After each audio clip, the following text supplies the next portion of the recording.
Hi guys, welcome back to my YouTube channel. Today I'm going to show us how to cut and sew a shirred top, also known as a smoking top. And here are the things that you're going to need. You're going to need a staple fabric between 1 to 2 yards depending on the size you're working on, a matching thread, an elastic thread, also known as smoky thread, any color of your choice that matches your fabric. Then you're going to need an elastic band. After this, you're definitely going to need your body measurement. All right, so here we are just going to making a top. So now we're going to start by cutting, and the first thing you want to do is to lay your fabric this way. So I have my fabric folded into two because I'm going to be cutting both the front and back together. It's going to be the same size, length and width. All right, so and for the width you are going to decide depending on how full or how big or how small the size you're working on.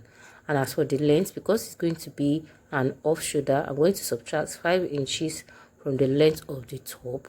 All right, I'm working with 17 inches plus my joining allowance. I have 18 inches altogether.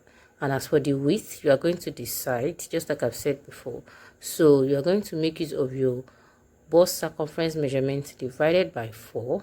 Whatever you get, you're going to add up to 5 inches, 6 or even 10 inches to your measurement.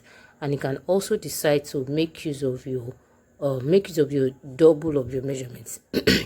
Excuse me. What I mean is that if your measurement is 40 inches, you can decide to make use of 40 inches for the front, and that's also for the back. Okay, but for this one I'm just going to maintain all the inches I have here. This 24 inches is what I want to maintain, although it's more than half of my measurements, but I just want it like that. All right, so the next thing we are going to do now, you lay your fabric carefully. I have it on fold of 4 because I want to cut both front and back together. So the first thing you want to do now, we are going to cut our armhole, but we need to decide on the width of the chest, like the chest width, because we are going to be using an elastic band, so we need more on that chest line. Okay, so you can decide, and whatever measurement you are using, you know that you have double of it by the time you unfold your fabric. So here I'm going to be using 8 inches plus 1 inch my seam allowance. I mark 9 inches. And as for the armhole area, I go down by 3.5 inches from the chest line, that is the upper part of the fabric. Then I connect back to the 9 inches, the initial 9 inches. So this is just like the way we cut our off shoulder top. All right, so after this now I'm just going to cut out the armhole area.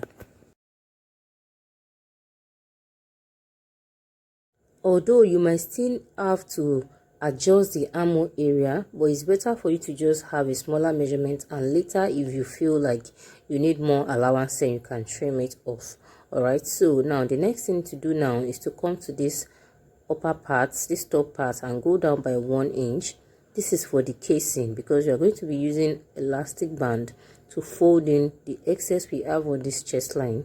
All right, so I'm just going to fold in the 1 inch allowance this way. All right, so now the next thing I'm going to do is to divide this fabric into 2 because we'll be working on it separately.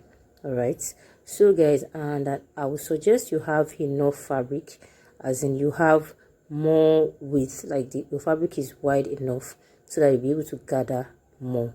All right, so now these are the armholes, and the next thing we are going to do now is to fold in the 1 inch we have at the top. So this is where we are going to insert our elastic band, and by the time we insert it, it's going to gather our allowance back to our original chest width. All right, so the next thing I'm going to do now, after you have folded the 1 inch at the top, you are going to fold another 1 inch on the hem of the top.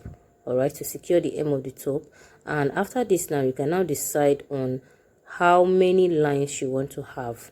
Although it is not necessary, it is not important you mark the lines. All right, but make sure that you fold 1 inch by at the end of the top, like this for the hem, and also at the top. So whatever allowance you have left in between this folding is what you're going to mark. You can decide to have 1 inch allowance in between those each lines, and at the same time you can decide to have ½ inch, but this is optional.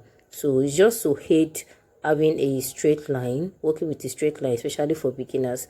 But for me, I'm not going to mark any lines. I'm just going to be careful when I'm doing that. So after this now, we are going to cut the sleeve.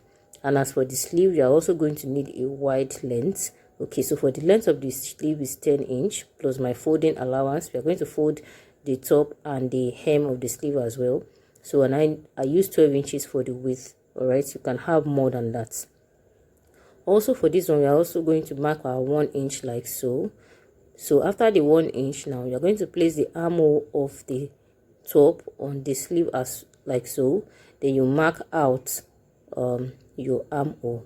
So when you are placing it, you place it in a slanted form a little bit. All right, so after this now, I'm going to mark it out and I'm going to cut out the arm area for the sleeve as well.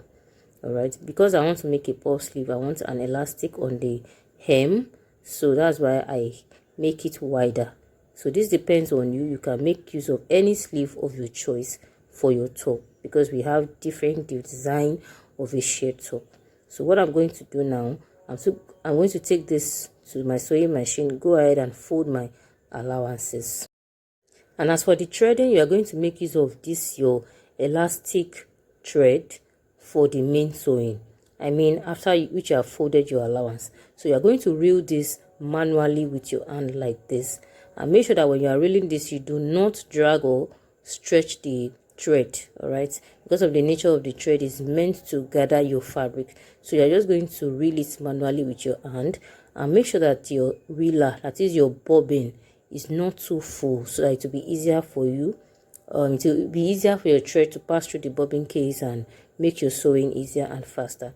After folding the casing on the sleeve and the top, we are going to start the main sewing. So your elastic thread is going to be under and your normal thread is going to be at the top. So I'm going to run few lines and show us how it's going to look like. But we are going to do the same thing on the front and the back piece. All right. Now, so guys, this is what it looks like, as you can see. So the allowance I have in between is not that much, and as you can see that we are getting the effect already. All right, the more fabric you have, the more effect you are going to get. So, and another thing is about the bobbin case. So to make your sewing easier, there is a screw on this your bobbin case, your shuttle. You are just going to loosen it a little bit, so this will ease the passage of your elastic thread. Remember, the elastic thread is not as tiny as our regular thread. Okay, so that's being said, and when you are sewing, please do not drag the fabric. You can only guide it with your finger. All right, because you need that gathered effect. And as you can see, the allowance I have in between is not that much, so you decide on how you want it to be, but I'll suggest you make it closer, just like this one. So guys, I'm done with the front and the back, and as you can see, because I have much fabric, that's why it is like this. And as for the armhole area, this is what you have. So after this now, the next thing you want to do is to insert the elastic on the chest line. And here, to cut your elastic, you are going to cut out exactly the chest width you are working with. So here I'm going to be cutting 7 inches plus 1 inch for my joining allowance. All right, so I'm going to cut it out. I'm going to be cutting 2 for this, for both chest line. Remember, we have 2 parts now, the front and the back. So you're going to go ahead and do the same thing. Then after this, I'm going to insert it to my chest line, and at the same time for the sleeve area, you're going to cut an elastic for the upper part area here, because you're going to gather this allowance, and also on the hem of the sleeve you're going to do the same thing. So for the hem of the sleeve as well, you're going to decide on this by measuring your round sleeve. Wherever the length of your sleeve gets to, you're going to measure that particular area. Okay, and you are going to decide on how fitted you want it to be. So this measurement is what you are going to use, like somewhere around here, or this depends on where your sleeve gets to. So the measurement you get, you're going to cut it out on your elastic band, or you just use your elastic to just measure around like this. But in case your client is not around, so you just have to take the person's measurements, okay, just to be on the safe side. So I'm just going to cut all this elastic band now. Then I'm going to insert it into all the casings that I have before we go ahead and join the sleeve to the bodice. And I want to use this time to thank you guys so much for always supporting my channel by watching my videos, liking, commenting, and sharing. I really appreciate it. And we hit 1K subscribers already. You make it possible, guys. Thank you so much. I really appreciate it. So guys, this is the finish and final product after inserting our elastic band. Alright, so now the next thing we are going to do is to join it to the armhole area. All right, you see the reason why you need the armhole area. Okay, so and for the lower part, you're not going to insert any elastic band. It's just going to be like that. So what I'm going to do next is to fix the sleeve on the armhole area. All right, so you align it because the top might seems to be, you know, smaller than the armhole. It's still the same thing. It's just because of the elastic we have on it. So I'm going to do this now and show what it looks like. So guys, this is what I have by the time I'm done joining the sleeve.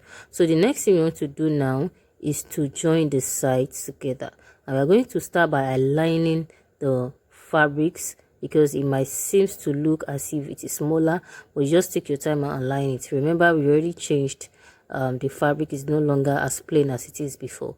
All right, and this time around you do not need to take any body circumference measurement. You just take like about 0.5 inch on both sides. I'm going to do this right now and come back.